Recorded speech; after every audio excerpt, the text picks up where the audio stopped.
Hello everyone, अस्सलाम वालेकुम and welcome back to my channel. तो जनाब, आज का व्लॉग होगा बहुत ही इंटरेस्टिंग क्योंकि मैं जा रही हूँ यहाँ पे एक रिसेप्शन पे। तो आप लोग भी मेरे साथ चलिए और देखिए यहाँ पे हम किस तरह से रिसेप्शन को सेलिब्रेट करते हैं। तो जी वलीमे में जाने से पहले करने थे बहुत सारे काम। तो मैंने पहला काम स्टार्ट किया कपड़ों को प्रेस करने से, आयरन करने से। तो पहले मैंने हस्बैंड के कपड़े प्रेस किए, फिर ये जो ड्रेस आप देख रहे हैं ये मुस्कान का ड्रेस था। और आपको जैसे पता ही चल गया है कि मैंने साड़ी वेयर की थी, तो अपने लिए मुझे ये साड़ी प्रेस करनी थी। फिर उसके बाद जनाब तैयारी थी लंच की। तो लंच में मैंने डिसाइड कर लिया था कि मैं आज कढ़ाई चिकन कुक करूँगी, क्योंकि ये डिश ऐसी है कि घर में सभी खा लेते हैं। वरना समटाइम्स मुझे बच्चों के लिए कुछ सेपरेटली कुक करना पड़ता है। तो आज मैंने डिसाइड कर लिया था कि मैं ऐसी ही कोई एक डिश बना लूँ जो हम सब खा लें और मुझे बच्चों के लिए अलग से सेपरेटली कुछ कुक ना करना पड़े। तो कढ़ाई चिकन वैसे बहुत जल्दी बन जाती है, लेकिन आज मुझे सारे काम बहुत जल्दी जल्दी टाइम पर करने थे। तो इसलिए उसके लिए मैंने यूज़ किया है ये इंस्टेंट पॉट। ये बहुत अच्छा है। मुझे काफ़ी टाइम हो गया इंस्टेंट पॉट यूज़ करते हुए और मेरा एक्सपीरियंस इंस्टेंट पॉट को लेके बहुत अच्छा है। अगर आप में से किसी को इसके बारे में कोई इन्फॉर्मेशन चाहिए हो तो मुझे ज़रूर बताइएगा, मैं आपके साथ ज़रूर शेयर करूँगी। तो जनाब फिर साथ साथ मैं बना रही थी पराठे और रोटियां। हस्बैंड और मदर इन लॉ के लिए मैंने बनाए थे पराठे, और अपने और बच्चों के लिए मैंने बनाई थी रोटियां, क्योंकि मैं और बच्चे ज़्यादातर रोटी और चपाती ही हम लोग खाते हैं। पराठा मैं कभी कभार खा लेती हूँ नाश्ते में, लेकिन मोस्टली मैं और बच्चे हम लोग रोटी ही प्रेफर करते हैं। तो जनाब यहाँ पर लंच रेडी हो चुका था, तो सबसे पहले मैंने सर्व किया हस्बैंड को। फिर मदर इन लॉ को पहले मैं लंच सर्व कर चुकी थी, क्योंकि वो थोड़ा जल्दी लंच करती हैं, उनको टाइम पर लंच देना होता है। फिर उसके बाद जनाब जल्दी से मैंने सारी डिश वॉशिंग की, सारे बर्तन मैंने वॉश कर दिए, सिंक वगैरह क्लीन कर दिया। मैं हमेशा जब भी घर से बाहर जाती हूँ, चाहे शॉर्ट टाइम के लिए क्यों ना जाऊँ, मैं हमेशा मेक श्योर करती हूँ कि मेरा किचन क्लीन हो, ख़ासकर मेरे डिशेज़ हमेशा वॉश की भी हों। फिर उसके बाद जनाब ये एक लास्ट काम था, हस्बैंड को देनी थी कॉफ़ी।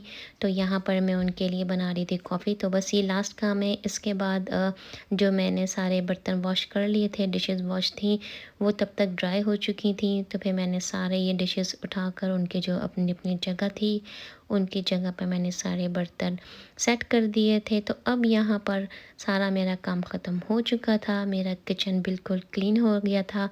और अब बारी थी तैयारी की, मुझे जाने के लिए रेडी होना था। तो बस फिर मैंने अपनी तैयारी स्टार्ट की।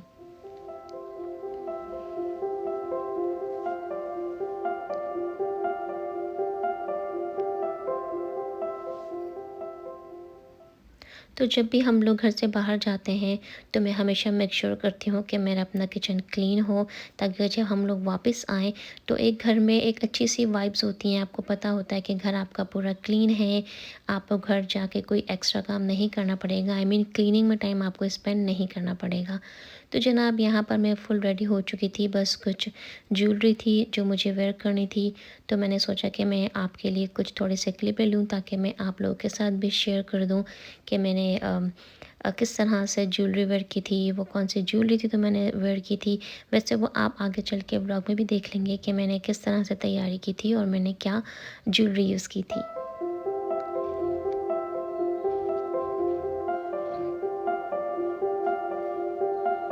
तो बस ये कुछ वो क्लिप्स थे जो मैंने रेडी होते में ले लिए थे, सेव कर लिए थे, ताकि मैं आप लोगों के साथ इस ब्लॉग में शेयर कर सकूँ। तो यहाँ पर जनाब बस पूरी तैयारी थी घर से निकलने की। तो बस फिर अब हम लोग यहाँ पे रास्ते में हैं और वेदर इतना अच्छा था, मैं आपको दिखा रही हूँ यहाँ पे जैसे क्लाउड्स वगैरह, क्योंकि आज रात को होनी थी रेन। और ये हमारे रेनी सीज़न की फ़र्स्ट रेन थी जो आज रात से स्टार्ट होनी थी। तो देखने में तो इतना खूबसूरत लग रहा था, लेकिन कैमरा ने बिल्कुल भी इस व्यू को कैप्चर करने में जस्टिस नहीं किया। जितना खूबसूरत ये व्यू इन पर्सन लग रहा था, उतना खूबसूरत ये इस वीडियो में नहीं लग पा रहा है। लेकिन अगर आप लोग भी यहाँ पे इन पर्सन होते तो आप लोगों को भी ये व्यू बहुत ही खूबसूरत लगता।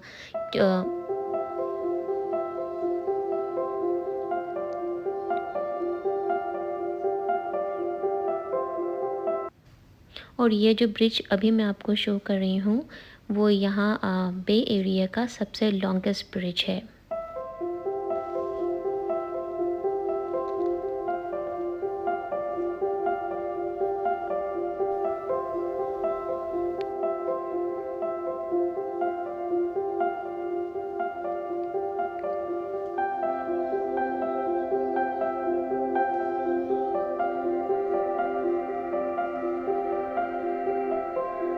तो अब हम यहाँ पर पहुँच चुके थे जिस रेस्टोरेंट में रिसेप्शन था, और हमारी टाइमिंग बिल्कुल ठीक थी, क्योंकि हम लोग बिल्कुल परफेक्ट टाइम पे पहुँचे थे, क्योंकि हमारे साथ साथ ही दूल्हा और दुल्हन की भी एंट्री हो रही थी।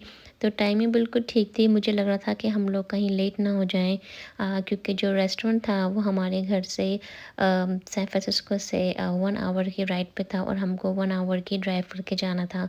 लेकिन अल्हम्दुलिल्लाह हम लोग टाइम पर पहुंच गए थे, और वो बिल्कुल परफेक्ट टाइमिंग थी वलीमे में जाने के लिए।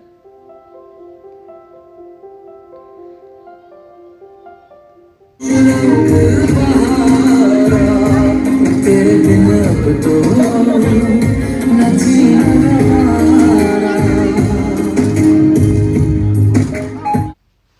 तो जी अब मैं यहाँ पर एंजॉय करने आई हूँ एपेटाइज़र, और एपेटाइज़र में थे जनाब माश की दाल के मज़ेदार से दही बड़े, और थे क्रिस्पी करारे पकोड़े, और उसके साथ जनाब सर्व की गई थी 2 डिफरेंट टाइप की चटनियाँ। एक थी मीठी चटनी और एक थी स्पाइसी चटनी।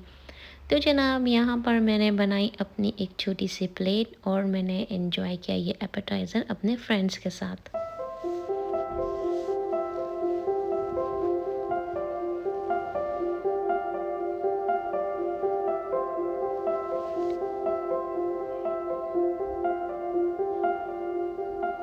और यहाँ मैं आपको एक बहुत क्यूट सी बहुत प्रिटी सी एक चीज़ शो करूँगी। तो जनाब ये है हमारा ट्रेडिशनल, जो हम हर वेडिंग में हमें एज़ अ गिफ्ट के तौर पे सर्व किया जाता है। जनाब ये था एक क्यूट सा गुडी बैग, और इसमें थी बड़े मज़े की कैंडीज़, और इसके अलावा हमारी ट्रेडिशनल सुपारियाँ जो हम पाकिस्तान में बड़े ही शौक़ से खाते हैं, बल्कि पाकिस्तान में ही नहीं, हम यहाँ पर भी इन सारी सुपारियों को बड़े ही शौक़ से खाते हैं। तो जनाब फिर अपने दोस्तों के साथ बहुत मज़े की गपशप करने के बाद यहाँ पर टाइम हो रहा था डिनर सर्व करने का, और फिर यहाँ पे तैयारी थी डिनर की। तो फिर अब मैं आपको दिखाती हूँ कि डिनर में कौन कौन से मज़ेदार से खाने थे। तो जनाब पहली जो डिश थी वो थी चिकन बिरयानी की, उसके बाद थी जनाब पालक पनीर, और फिर था बीफ की निहारी, और बटर चिकन थी, और कबाब थे, सीख कबाब थे। जनाब मीठे में था मज़ेदार सा गाजर का हलवा। तो जनाब ये था मेरा आज का मज़ेदार सा व्लॉग, और मैंने इस व्लॉग को बहुत एंजॉय किया बनाने में भी और आपके साथ शेयर करने में भी। तो आप मुझे बताइएगा आपको कैसा लगा। अपना बहुत सारा ख्याल रखें। अल्लाह हाफ़िज़।